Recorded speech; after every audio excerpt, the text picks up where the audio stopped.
Hello, everybody, and welcome to the Ultra in Conversation. And today I am joined by two visions of loveliness with the effervescent Sidley Twins. Thank you, Nancy and Stephanie, for joining me. Thank you. Thank you for having us. Now, you originally have set up a channel called Twin Talk with the Sidley Twins, and you've been developing a dedicated following. I can see that from some of the comments that have come my way with your own brand of engagement with your viewers. Good for you. Now, tell me a little bit about the channel and how it came into being and what you hope to get from it. Well, we weren't, Meghan Markle was definitely sort of off our radar for a while until the Oprah interview, and that really set us off. We sort of dedicated this channel to our own grandmother, who we lost. We were fairly young when we lost her, and how much we would give anything to have her back. And we just saw the elder abuse that was going on after the Oprah interview, and just, the way they were bullying the Queen, Prince Philip, and now bullied their own parents. And we just could not stand for it. Yeah, like one of our second, third videos was on elder abuse. It was when Prince William's godmother was getting attacked by one of Misan's friends online. Ngozi Fulani. Yeah, Ngozi Fulani. And I guess she went to an event at the palace, and then she then wrote about how awful William's godmother was to her, and that she grabbed her hair. It was just all this nonsense, and we were just like, no more elder abuse. We're going to start this channel, and that's why we did it. We didn't see anybody like us sort of coming to the forefront, showing our face, being so open about everything, our lives, and just saying, no, this needs to stop. This is ridiculous. We grew up in LA too. We, are liberals in that world too. But, at some point, someone needs to say that this woman is a grifter, and what she's doing is horrible and wrong. And we need to band together with everybody. Let's all get together and agree on this one subject. So we started a channel, and we did. Okay. Well, that anticipated my question about why would two Americans be so interested in the goings on of the British royal family. So you've covered that point very neatly. Thank you. And so it's a sense of indignation that somebody could abuse an elder in that way. Did you, when you witnessed her behaviors, and immediately for you saw straight through her, this is not a nice person at all, this is abusive. Did the voice suggest to you this is a narcissist that you're seeing? Or was it just simply she's an abuser and not nice? We immediately saw a narcissist because we saw such a lack of empathy, especially towards her own father. We just couldn't believe that it just kept going and going. We thought after the Oprah interview, maybe this would stop. Oh gosh, I'm so sorry. I'm so sorry. Yeah, quite all right. I am so sorry. We have 2 rescue pits. Yes, I'm aware of your work with. Yes. Oh, I'm so sorry. With the rescue dogs. That's okay. We thought we had given them their peanut butter cones. I apologize. We can pick up. Sorry. That's all right. Yep. Please carry on. Where was I? Oprah interview. Okay, so we thought after the Oprah interview, okay, well, they got, sort of a frosty reception. I think they thought that they were going to get Americans on their side, but if anything, it sort of put a lot of people off. Like, wait a second, did they just throw their family under the bus? And then they played the racism card, which we were like, no, you are not going to play that one. At the beginning, though, we were scared to talk about that. Nancy and I were. I'm not going to lie to you. Like, we were like in that weird place in America where it wasn't cool for 2 white girls to talk about racism. Like, we were like, should we talk about this? Because Meghan's talking about it and she's full of crap and she's lying right now. But that's part of the narcissism part of her, where she thought she could get away with it. You immediately used the word narcissism. Oh, that was the first thing I thought of. Yeah, it's just she thought she was she thought she was untouchable. She thought that she could say anything she wanted because she was half Black. And but also, I don't even think, yeah, she's a narcissist. She has no empathy, and she feels like she deserves special treatment. I mean, I've only taken a few psychology courses in college, but you know, I'm not a narcissist expert, but she to me personally, I think she's a narcissist. Yeah. Yeah, she undoubtedly is. I mean, that's, as you know, my channel is about narcissism and psychopathy. So I started off explaining to people about narcissism and the different facets. And I, as you may be aware, I met her and immediately knew that's what she was, and gave her short shrift. Quite a vacuous individual in the flesh, and as you'd expect, very see-through. And if people didn't realize she was a narcissist, you'd probably describe her as man-mad. In the way that she would behave, rather flirtatious and invading boundaries in that respect, and invading space. So I recognized what she was from my actual meeting with her, but didn't do anything in relation to that. What I waited for was for more information to come available in the public domain. So I relied upon what I'd witnessed privately in relation to her, and then with the public information that came out, particularly from the engagement interview, and also what was the circumstances around the wedding and so forth. And I started to talk about it a bit. And she became such an excellent vehicle for teaching people about narcissism, because she really is the gift that keeps on giving. And there's a huge amount of interest in her also. And whilst I've scrutinized many other famous and infamous people, Vladimir Putin, Donald Trump, Amber Heard, and so on and so forth, she is the one that certainly keeps people's attention. And hence, that's why so many videos are made about her. Because what's interesting as well, Nancy and Stephanie, is that there are still people that go, why does she do this? Why is that happening? Where's her shame? Why does she keep on slagging off the royal family? And it's all driven by her narcissism. So she's an excellent vehicle. Now, you get together and create your energetic videos about her, every day, would you say? Well, we don't. Every day. That's the great thing about. I live next door to my sister, so I can kind of walk over here anytime, and we would be having these discussions if there wasn't a camera in front of us. So we just started kind of filming it. But you're right. She is the gift that keeps on giving. I mean, we could do 2 videos a day on her, I would imagine. Yes. She just doesn't stop. I mean, that Nigeria trip, I mean, we could go all year with that one. I know. It just kept going and going and going.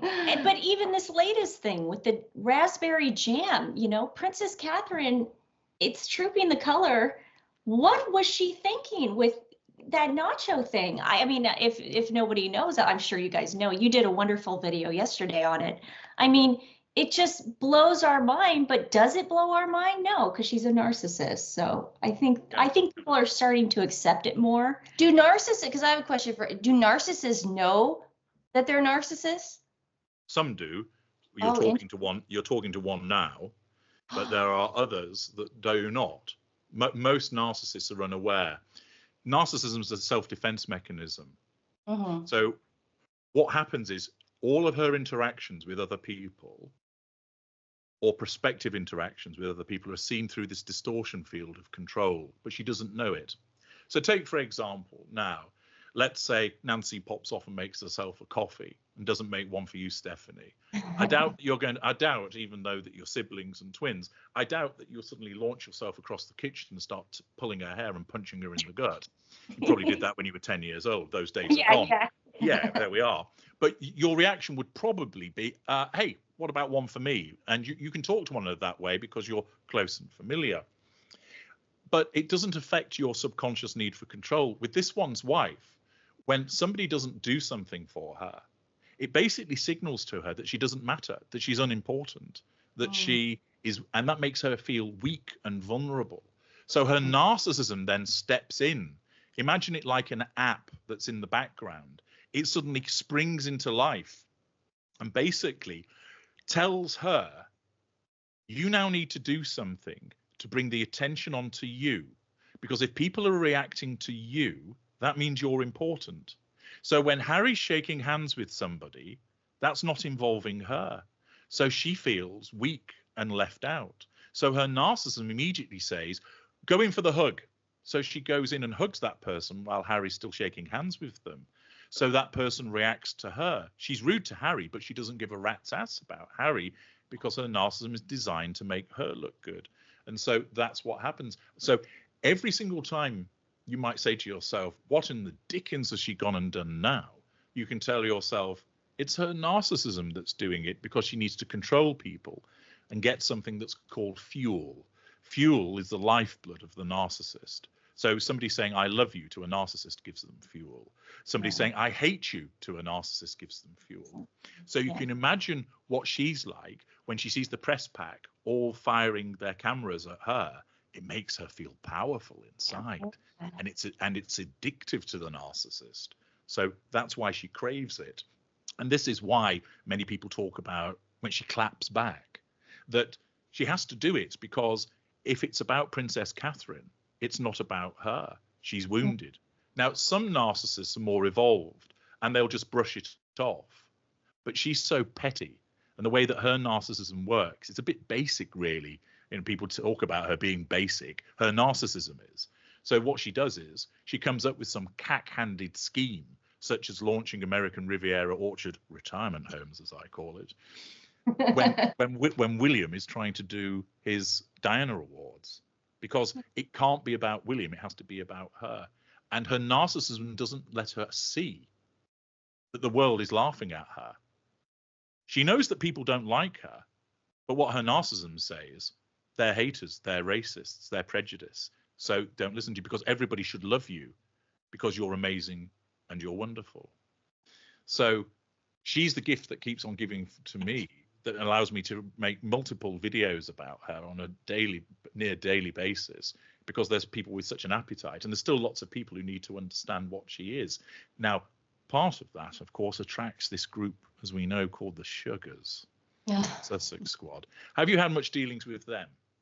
I mean, we did it first, but we sort of kind of squashed it. What happened was we were maybe like a couple weeks into our channel. This was a year ago, and they went over to Stephanie's Instagram page, which is public, and they saw that it was during Christmas time, right? Yeah, and we were lighting a menorah next to our dog. And then after that, they came onto my Twitter X page and they started with these anti-Semitic comments. It was all Sussex Squad. They were putting pictures of the Holocaust up and saying, you know, you don't want Meghan to go through what your ancestors went through. I mean, just horrific stuff. Yeah. And we just squashed it. We were just like, listen, we did a whole video then. We were like, we're not afraid of you. We have our parents on this show. You guys know who we are. You guys can Google us. You know, nothing's going to take our channel down. And then they sort of stopped.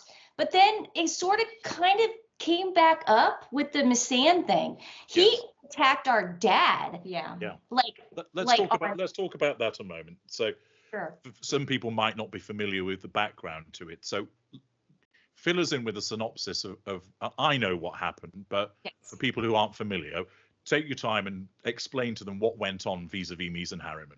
Yes. So like everybody, we thought that picture that they took, or he took on his iPad via London, where he was, and they were in Montecito, allegedly. It was the pregnancy picture. Where she was in the yellow dress, and they were announcing the, I can't say the daughter's name. Betty. Is it okay if I call her Betty? I refuse to say the. Well, I don't call her name, do I? I always call her this one's wife. So exactly. Okay. I can't stand that they gave it the Queen's nickname. That's another form of elder abuse. But he said that he took that picture. Well, I mean, come on, everybody has scrutinized that picture, but for some reason he did not like us scrutinizing the picture. He didn't like my dad scrutinizing. Yeah. So, now this is quite important, because your father's a photography expert who's given evidence in court, hasn't he? So tell us a bit about his credentials and what he was doing. Yes.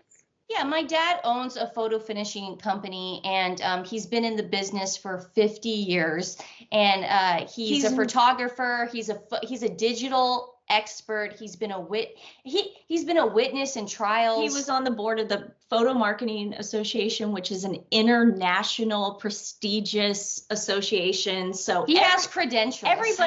Everybody in the business knows my dad's name. Yeah. He's so he knows his onions. That's fair to say. Yes, exactly. And so we had him on the show. We thought it would be funny. For him, not funny, but fun for him to come on because he knows so much about it, to just go over and listen to his opinion. It's all, my dad has no dog in this fight. He doesn't know anything about Meghan or Harry. He doesn't know anything, okay? But he gave his personal opinion on that photo and what he thought was photoshopped or edited or manipulated. And what was strange about it was he was giving things that no other YouTubers were noticing, and neither were Stephanie and I. We were surprised.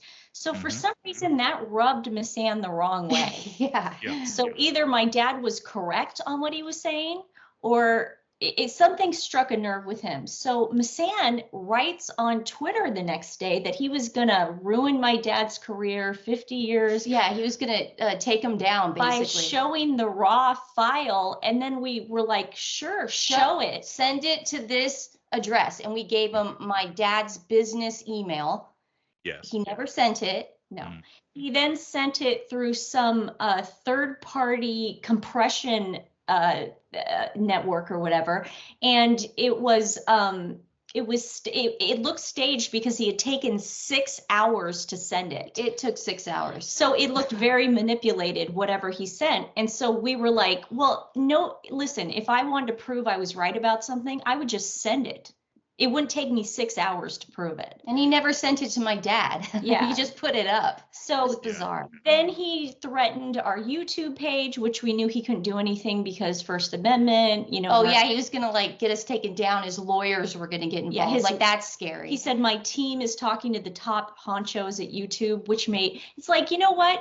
You're making yourself look like a jerk. And a bully. And a bully by what? You can go to the senior team at YouTube and why? Because we're peons, you know, you're going to get us taken down. We're the peasants.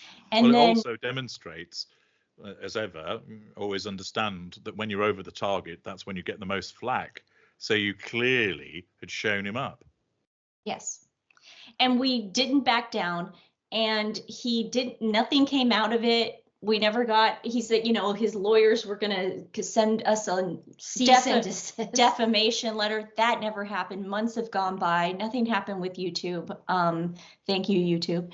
And, you know, I don't know what he thought he was going to gain out of it, but we're obviously on their radar. And when I say their, I mean Misan and that one's woman. It definitely struck a nerve because you don't get scared of something if you're telling the truth. Like if it's like, I don't know how that works. It's like if I was telling the truth, I'd be like, here you go. Here's evidence. The simplest thing for him to have done, and with all due respect to yourselves, you're two ladies that have got a YouTube channel like millions of people have around the world, and within the area of this one's wife, you're gaining prominence, so you come up on the radar. But ultimately, if he was a mature, well-functioning individual, the simplest thing to do is, oh yeah, somebody's made a video, just ignore it. Don't get your panties in a twist. At the end of the day, what you had to say isn't going to stop him getting photographic gigs around the world any longer. He's not suddenly going to lose his income. That wasn't going to happen. It would just be that a certain section of a particular community would think, yeah, we think he's a bit of a shady operator. And that would be the totality of it. Instead, or to respond and say, well, he's entitled to express his opinion. I disagree with it. I don't think that it's correct. And then just move on. But of course, he makes the error of not only launching into essentially ad hominem attacks, but then making all of these various threats and saber rattling. Oh, I'm going to speak to the big wigs at YouTube. I'm going to sue you. Blah, blah, blah. And all of that kind of behavior demonstrates, as you say, hit a nerve. Now, I haven't assessed him as I do with so many people as to what he might be. But what I can say is that reaction, that knee-jerk instinctive reaction, is symptomatic of the way that a narcissist would respond to being called out. Now, I can't say, because I've not looked at Misan Harriman's behavior over a sustained period of time, so I'm not saying that he is, But it's what I would say is that the way he behaved in relation to your videos and what your father had to say was an indicator. And thereafter, it rumbled on with the threats that are being made. And then, of course, it segued into something else, which I'd spoken about in my video defending both of you, when later they sought to make you scapegoats in relation to something that many people were saying, which, of course, was when, after the faux royal tour in Nigeria, the First Lady of Nigeria gets up there and basically says, and I'm paraphrasing here, "This one's wife, why did you come to Africa? You're not a very good role model because you wear inappropriate clothing." And you heard it, I heard it, the man who lives on the moon heard it, we all did. And so, of course, many of us then went and made videos talking about how, oh, look, she's been caught out again. The First Lady's not standing for it. She's a lady of credibility and integrity. She's saying, we don't want people like you coming to Nigeria and showing a poor example to our children by running around showing off side boob and your linebacker shoulders. How disgraceful. Yeah. So I talked about it. You talked about it. The usual people talked about it. It was across X. It was across YouTube. But then lo and behold, something called AFP decided, oh, we've been bought for hire, and we will now bring about a clarification from the office of the First Lady, who did a 180 and suggested that when it's put in context, I didn't criticize her at all. Yeah, right. That's horse shit. I mean, that really is something that when you look at it, you think that is ridiculous. In fact, I think I'm going to have to give it a quick blast on the old horn of ridicule. There we are, as to how preposterous that is. Now, but then it went further. It's one thing for her, of course, to get the PR machine running and say, get out there and get that clarification for me, which, of course, she does as a narcissist to nullify the threat to control that existed by the criticism that came from the First Lady of Nigeria. But then you guys were in the target. So sorry. So sorry. God, we are so sorry. I'm so embarrassed right now. I can listen to you talk all day. One of your dogs might be a narcissist. It's feeling I left think out. so. Yeah. Nancy, bring her in here. I apologize. This is so embarrassing. Oh, it's quite all right. You're like so nice to put up with this. Sorry, we're just gonna bring them in here so they stop, and then we'll barricade them in. I apologize. I could just listen to you talk all day.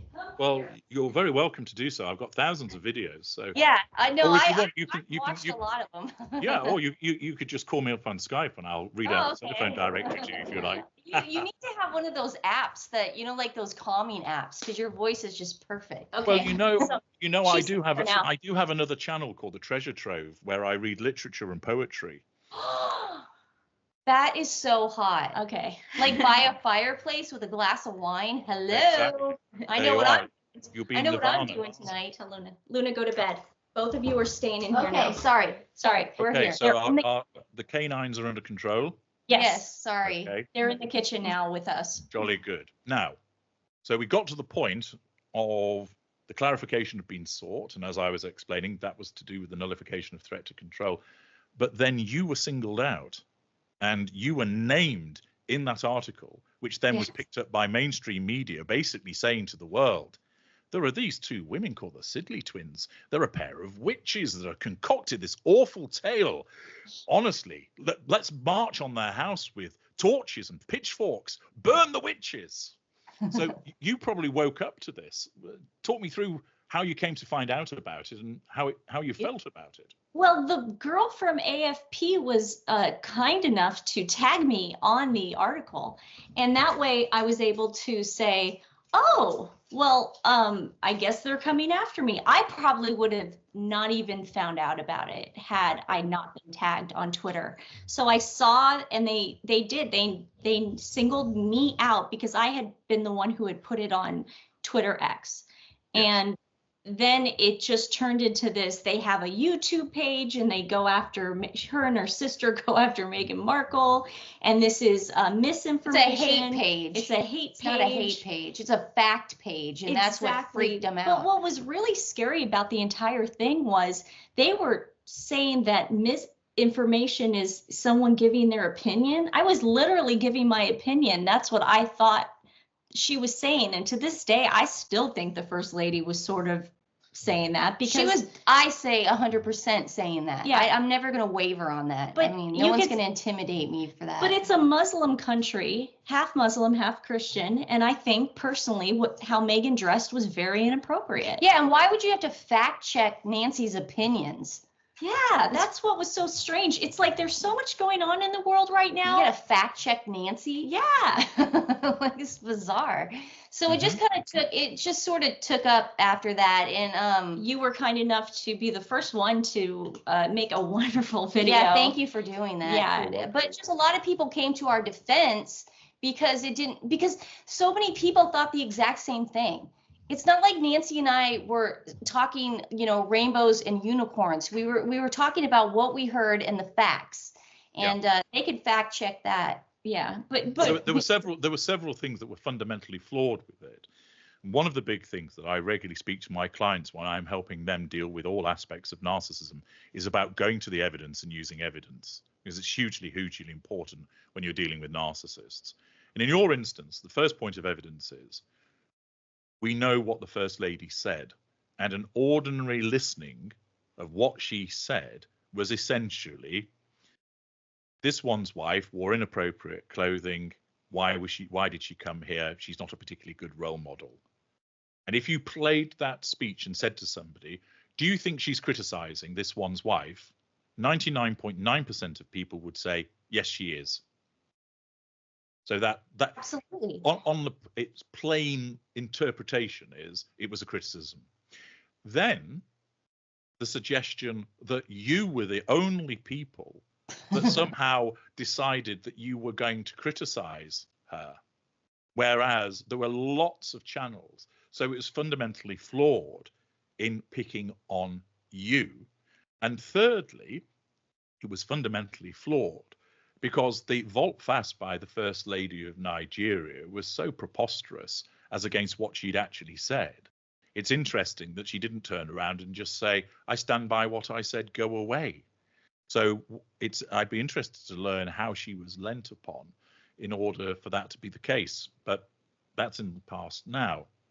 But the point is, as I made in my video, that they specifically went after you because of what had gone down with Misan Harriman, and that you, and not to put too fine a point on it, you were on the shit list. And so consequently, because she's a bully, she thought, not realizing that you're two resilient women who will stand up and say, we don't actually like bullies and we're not going to be bullied ourselves, but she thought she could bully you. Yes. And that she thought, well, that will curry favor with Misan, because Misan's what's known as a lieutenant for her. So he scurries around going, yes, your royal worshipfulness, yes, yes, and tugging at his non-existent forelock and explaining so that what she can do is basically say to him, look, they caused you a problem vis-a-vis your photography. I've gone after them for you. Look, I've made them the subject of vitriol from other parties. So now be a good lapdog like Harry and you'll do what I want. She won't have expressed it in precisely those terms, but that's what was driving it. So that's why they went after you. And of course, yet again, because she has what I call the Sadim touch, the Midas touch in reverse, she messed it up because lots of people came to your defense. Lots of people saw it for what it was, bullying. And also lots of people thought, well, this makes no sense. They weren't the only ones that spoke about this. Yeah. Well, it was a form of bullying, and it did backfire. It just backfired magnificently. Yeah, in our favor. Yeah, I just had never seen anything like it. And but I feel like Misan, I feel like in Nigeria, I mean, they must have been talking about it a little bit, not us particularly, but just maybe just like, oh, like these YouTubers or whoever, they're kind of on, they're kind of onto us, you think? Or maybe we need to silence them, or maybe you should get your lawyer on this. Like, I wonder if they were talking about it.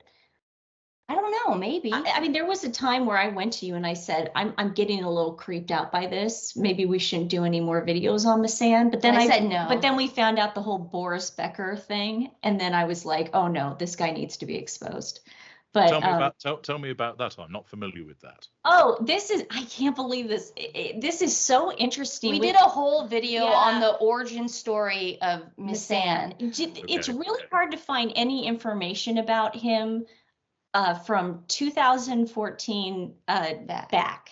Mm-hmm. And where did he come from? How did he get here? Why does he have a chip on his shoulder? How did he become a photographer? What did he do before he was a photographer? Like, just out of the blue in 2016, he decided to pick up a Leica camera and become a photographer. And it just seemed like he was getting gigs. And then he got the cover of Vogue. Yeah. He was the first Black man. And you mean to tell me there aren't other Black people in England who are more qualified to shoot the cover of Vogue than Misan? Yeah. I mean, I never understood So it. we did some research. And a lot of people on X helped us. Rusting Dollface helped us tremendously find out information. He was, if anybody doesn't know, Boris Becker was a very famous tennis player. Mm-hmm. And he got into some trouble where he had to be, he became bankrupt, and then he was deported from England, and he just got He went to prison for failing to declare all of his assets in the bankruptcy. Yes, he went to prison. Well, it turns out, and we found proof, we found pictures, everything. Misan was his business partner during all that. We found pictures of him and Misan at parties, and then we found articles talking about how much Misan used to say, "I'm like the third wheel in their marriage." That's how close they were. They were very close. They also there was an article in Tadler from, I believe it was 2012 or 2011, and it described Misan as being a billionaire Nigerian playboy who just walks up and down. I can't remember the exact street, but he hangs out at private clubs. He plays, he doesn't actually play, but he hangs out with polo players like Nacho and Prince Harry. It actually named Prince Harry in the article. Mm-hmm. So we sort of, and this is our speculation, we sort of think that this grift had a lot to do with Misan, because after Boris Becker went away to prison, Misan sort of laid low and then just started a new life. I mean, there are pictures of him bringing 2 dates to art gallery openings. We have the pictures, but then all of a sudden he's a family man. Yeah, he's with a dog and kids, and he's taking pictures, and it just happened. We don't know what happened between 2013 and 2016. What happened and that's also the time, 2013, when Meghan started hanging out at the Soho House. Mm-hmm. So what happened? Was there something nefarious going on? Did they need a girl like Meghan, who has absolutely no empathy and will be willing to do anything to take down the monarchy? Sort of, because they're all anti-monarchists. Yeah. So with this video that you did where you learned more about his origin stories, you've explained, when did you post that? Wasn't too long ago. Yeah, it wasn't very long ago. Was it prior to the AFP stuff or after? It was prior. It was prior. Yeah, so it was prior. The plot thins. So that also adds credence to what I explained about why you've been targeted. Yeah. Yeah. He definitely, I know he's watching those videos. He has to be. And I don't think he was too happy. But the problem is that our video on his origin story, all we're doing is showing actual quotes from articles that he's talking about Boris and his friends, and he's talking about his dad. How wasn't his dad royalty? His in Nigeria? His dad was a real estate baron, and he was practically royalty. But we think there was a falling out, that his dad might have not left him anything, because he's got a chip on his shoulder. He's always talking about generational trauma, the same buzzwords that Harry uses.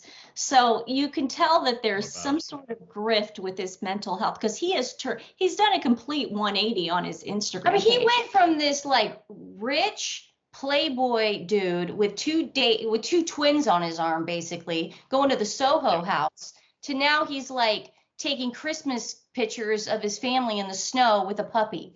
It's and now he's what is he now? He's all pro-Palestine. You know, He's just a human. He wants to be a humanitarian, and he's not. He's a human rights activist. He must have gone to the same therapist as Harry. Clearly, Yes. That's what's happened. He's been helped, hasn't he? He's seen the light. But it's interesting. I wasn't aware of that. And thank you for illuminating me. That he's reinvented himself, hasn't he? Yes. It's Yes. almost like a chameleon that shed its skin and decided to become something else. Yes. Which kind of reminds me of somebody else that we often talk about, but I can't. You know, who could that be? But it's demonstrative. So, birds of a feather here. She said that one's woman or wife. I'm sorry, I'm trying to say what you say. She was quoted as saying that the night before she had her blind date with Harry, that she had dinner with Misan. Okay. So they've been friends a while, or they've known each other for a while. But let's remember, this man was into really shady business dealings. Really shady. And Boris Becker got in trouble because a bunch of Nigerian oil. Yep. They were oil deals. Yeah, it's pretty shady. Yeah, we go into major depth into that video. It's impressive detective work, and quite clearly that you're again exposing information that he would prefer remain hidden. Hence, why you're getting the reactions that you're getting. Well, he shouldn't have said anything about our dad. That did it. I mean, we wouldn't have done anything. Yeah, he was just. Well, you see, this is often the case with individuals like that. That in order to get that control in the moment, they'll do something which then has what I talk about as collateral consequences. So, for instance, a narcissist is told, "You're late for work. I'm putting you on a disciplinary." That affects his control. So he's a fairly rudimentary narcissist. So what does he do? He punches his line manager in the warehouse and puts him on his bottom. In that moment, he's now got control. What happens next? He gets sacked because his narcissism isn't thinking about what comes next. And that's why narcissists are so haphazard. And that's why you see that with this one's wife, that there are some people who think that she's this uber Machiavellian character that's orchestrating. She's not. She makes so many mistakes. Yeah. She lurches from one disaster to the next. And sure, she's had this overarching plan of, I wanted to be wealthy, I want to be famous, but there's lots of people who think like that. And just because of who she's married, hence why I've always referred to her as Harry's wife or this one's wife, because we'd never have known anything about her were it not for the fact that she married the old Prince of Pink Pancakes. So consequently, it just ends up with her, you know, going from one grift to another. Where do you think it'll all end up, ladies? Where do you think it'll end? She's holding that divorce card. I mean, that's her next card, we think, because how much further can she go? She obviously sees that her and Harry are starting to become ridiculed. I mean, in America. And if you don't have the Americans, she's not going to be able to be an influencer like she wants to be. I just don't see anything else happening. And I mean, she's waiting to demonetize. She's waiting to monetize the kids. Obviously, that's what she wants to do. And that's why she's waiting so long to show them. But we think the next thing is going to be divorcing Harry, because that's going to be the biggest story ever. I mean, she's going to come out and she is going to say all the abuse she had to endure with Harry. He was an alcoholic. He was a drug addict. He used to come home and you know, hit me or whatever. You know, she's allegedly whatever. But she's going to do the Amber Heard game in court, and it's going to be a circus. It's going to be a spectacle because she also, you got to remember too, guys, she has collateral on Harry. Oh, she can blackmail that family. I mean, what if she does divorce him and she files the papers? She could go to the king herself and just be like, listen, I got this video of him doing this. Are you sure you want to fight me in court? Yeah. Are you sure? Because King Charles might say, oh, that's nothing. We all do that on a Sunday afternoon. We're not bothered by that kind of behavior. Didn't you know with the British royal family, we're a bit peculiar like that? Yes. But no, I think you're absolutely right about what she'll allege. because typically not only do we know that Harry has a bit of a short fuse because he's got quite strong narcissistic traits himself, and he likes a drink, and he likes the reefer, and he's been on the toot. So it has all of those elements, and she'll allege that he's a bad father, that he was absent, all of these things. I hear it time and time again from the people that I advise who are victims of narcissists.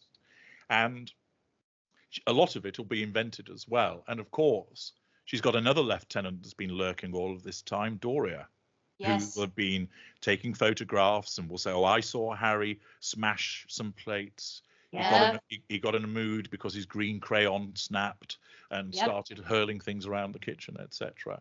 And that's human. And that's what really gets me about it's like the Johnny Depp thing. Him smashing cabinets and breaking wine bottles or glasses in front of Amber Heard. He was having a bad morning. You know? You don't recording it and then spinning it to make it look like he was abusing her. That is complete narcissism. That's what I think Meghan's going to do. She's taking pictures now. She's probably taking pictures of him passed out in bed. Oh, no. Naked. Yeah, for sure. I mean, but also she has set it up for us to already think that he is a bad dad, and he does have issues because, you know, even when they went to that island, that the Soho House Island, Billionaires Island. The only story that came out of that was that Harry walked into a wine barrel. Yeah. Who do you think planted that story? I mean, it was a funny story that we got funny. like I'm picturing Harry like run into a wine barrel. But you think they're setting us up? I think she's setting us up. Even the way he looks, I would never send my husband out looking disheveled like that, ever. But he shows up to the coronation looking like he hasn't slept in a week. And then that's going to give her the ability to go, like, see? Do you see how messed up he was? Yeah. Well, she doesn't care about him, as you know, because she has no emotional empathy. And the consequence of that, he is looking like the frazzled victim of a narcissist. So he looks tired. He looks grumpy. He looks disheveled. I mean, all of this pumping this nonsense out of saying this is an idyllic marriage and they're, you know, living this wonderful life in California. Well, the evidence tells us to the contrary. When do you really last time that you saw him smile? And she's like the Borg, completely assimilated him into the awful shared fantasy that they have. The consequence that this is where he finds himself left. Where do you stand on Harry? Do you think he's a bit of a so-and-so, or do you feel sorry for him? I go back and forth. I mean, at the end of the day, it's polarizing. Yeah. At the end of the day, yeah. When we give our opinion and we say we do feel bad for him, people get on our channel, they get upset with us. But I mean, but people are also very nice and they understand why we feel that way. I just think he got into some hot water before they got married with her. And because the blackmailing? Yeah, I just think the engagement happened really fast. He's asking if we feel sorry. Do I feel sorry for him? I do. I don't like the way he's treating his brother. I get so angry over that. I mean, sometimes I think, well, he's responsible for himself. He's an adult, but is he an adult? Isn't he emotionally stunted, and you know, what do you think? So it goes back and forth. It goes back and forth. Do you feel sorry for him? Well, I don't feel sorry for anybody because I'm a horrible human being, aren't I? But I understand that he is the victim of a narcissist, and therefore what that means is that here he was, you know, not particularly bright, shuffling along with a degree of resentment because his big bro was the one who's going to get the big gig, and everybody's always bigging William up, and I don't get that kind of thing. And he's got a really lovely wife who I wish I had a Kate, and all the rest of it. So he goes off and he sits in a corner and sucks his thumb in a sulk. And then all of a sudden, along came a spider. And of course, like any narcissist, she can sniff out his vulnerabilities. So she cosplays at being his mum, gives him lots of the old spicy poontang, as I call it, which of course he's like, oh, she's brilliant, you know, she'll let you do anything. And like any somatic narcissist, she gives him lots of sex, so he's bowled over by that. But also, she will have made him feel like a king. And accordingly, he thought, I found my Catherine, I found my soulmate. So blinded by the fact that he doesn't know what a narcissist is and wasn't able to spot one, because nobody is able to, first of all. Secondly, the fact that he's blinded by his own emotional thinking, which causes him not to see the red flags. So William, for instance, said, hey, bro, this is going a bit fast. Do you want to kind of slow things down? Harry's like, what's wrong with you? Why are you dissing when I've got somebody nice? You know, nobody told you to slow down, because William said, well, I took 8 years or whatever it was before I got with Kate and got engaged to her. But with Harry, he couldn't see it. So even when his mates were saying, look, you know, she's a bit of a nutter, really. You know, she doesn't like the things that you like, and she's a pain in the arse when she comes, because she asks, is this non-binary cheese and is this safe space salmon, etc. Yeah. So they all think she's not really fitting in. And most people will have given her a chance. They will have done, because they're not ogres. They're decent enough people.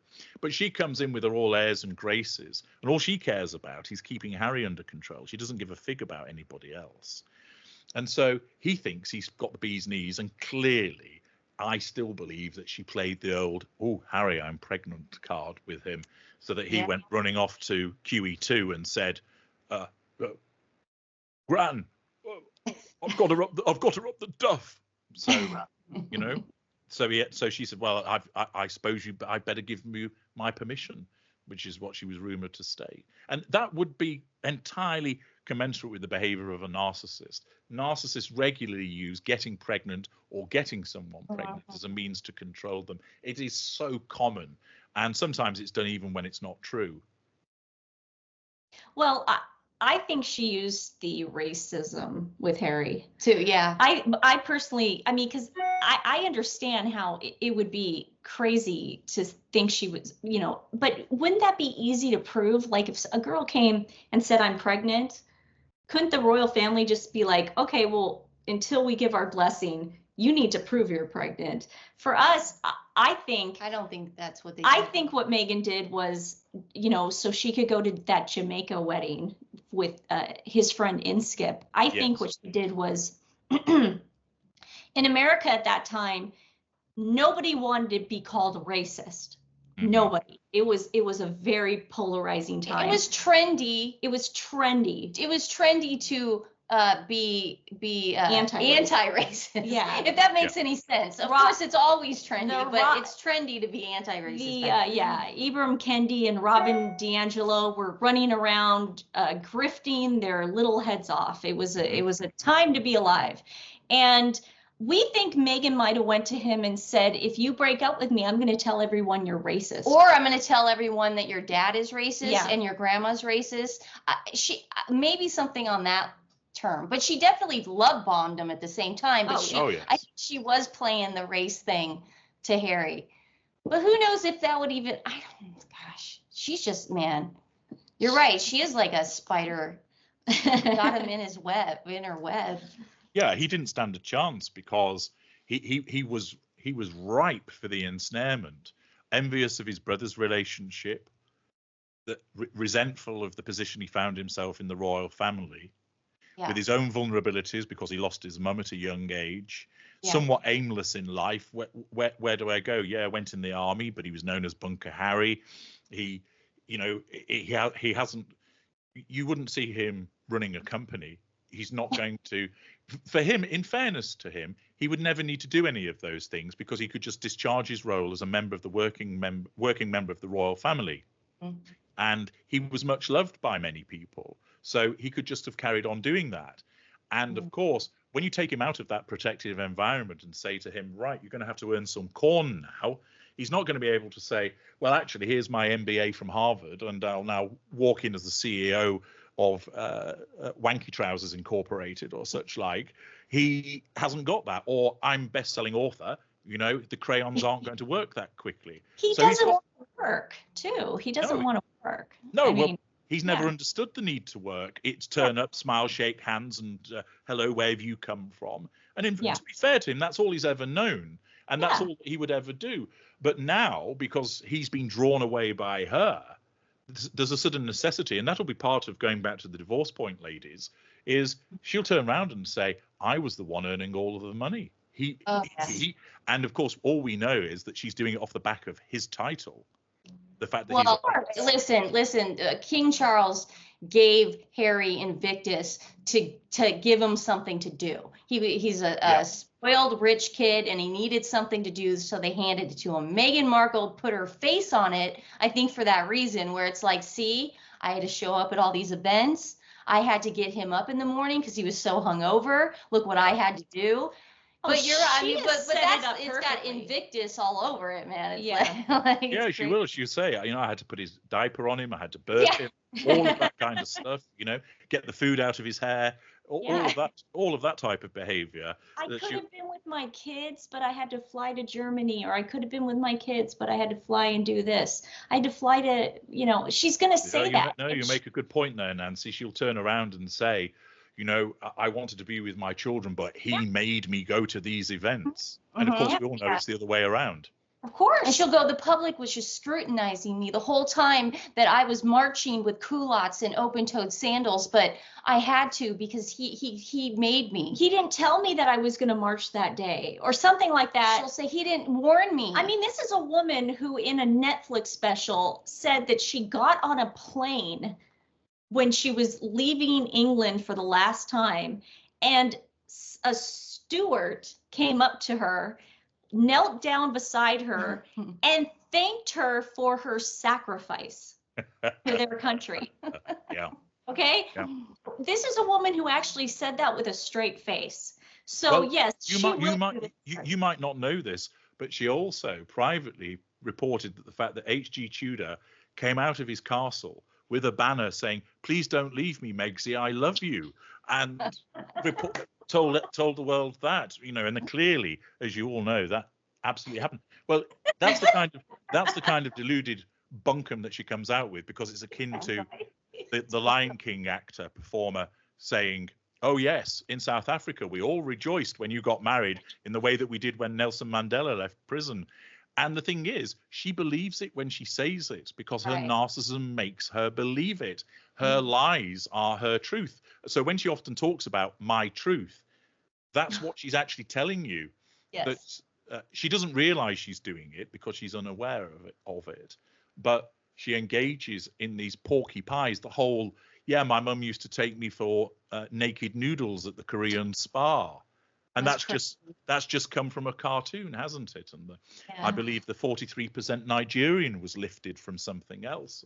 It was lifted from I can't remember the name, but we actually read the woman's essay, and it was lifted. I mean, but again, 48% Nigerian. She could have went with a lower percentage. That would have made more sense. She's going to blame everybody for her lies. I believe the last jam scam where Nacho put up the raspberry jam, she's going to come out later when they get the divorce, and she's going to say, I didn't even want him to do it. He did it on his own. I begged him to take it down.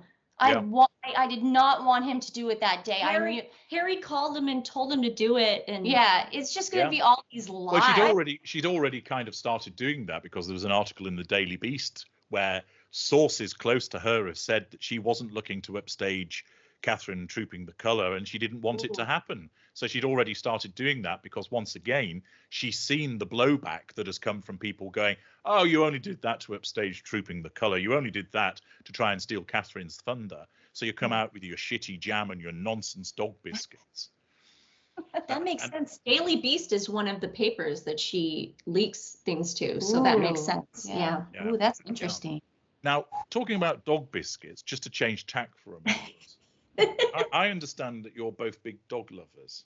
Yes, we have rescue pit bulls. We've had rescues all our life, but the one thing we love on this channel, the one thing we love about this channel too, is that we donate to a charity every day. And it's a small little shelters that have shelter pets that we try to get out of kill shelters, put into foster. We only feature small rescues that do foster-based program mostly. And then all this super chat money that we get on lives goes to the charity of the day. So I should imagine that a number of your detractors amongst the Sugars and the Sussex squad will be saying, "Oh, you're only doing this for the money."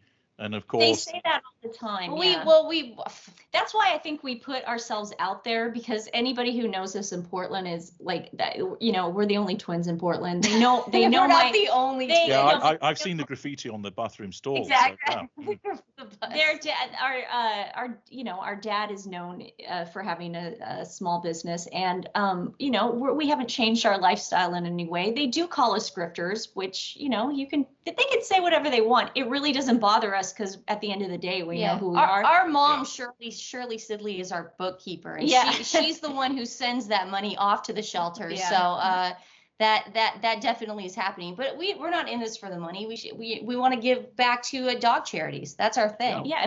Well, good for you. Thank you. It's important to highlight that as well, because the sugars, they don't very often come on my channel. They seem to be rather nervous of me. That's because you're so sexy. Well, that's very kind of you to say so, and I won't argue with you about that. You're absolutely Well, right. you are. I told he's got a romance channel. I know you said that. But they're frightened because I use words of 3 syllables, so that causes their little minds to melt. So they're going, we don't understand what the British Darth Vader is actually saying, so they get all worked up about it. But invariably, as I wield the horn of ridicule when I do my videos, let's all laugh at the sugars. What they invariably bandy at me is that I'm racist. But the point is, you can't see me. So for all they know, I could be a black man, a Chinaman. Yeah, They don't it know doesn't matter to them. that, but they bandy it around because they're clowns.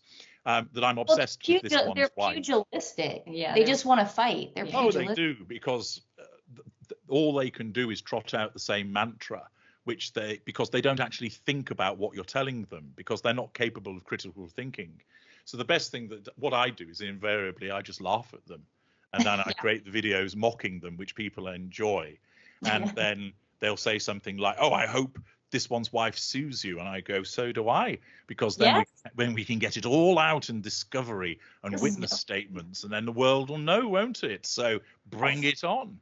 But that's why it doesn't happen, and they're just useful idiots for her. But they provide us all with quite a lot of entertainment. So Awesome. Well, kill our dog. Speaking about dogs.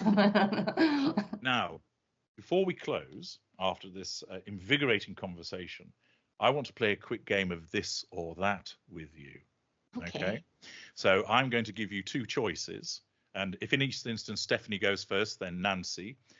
And we'll just get a flavour, a bit more of the personality of the delightful Sidley twins will come out. So, first one, fruit or veg? Veg. Veg.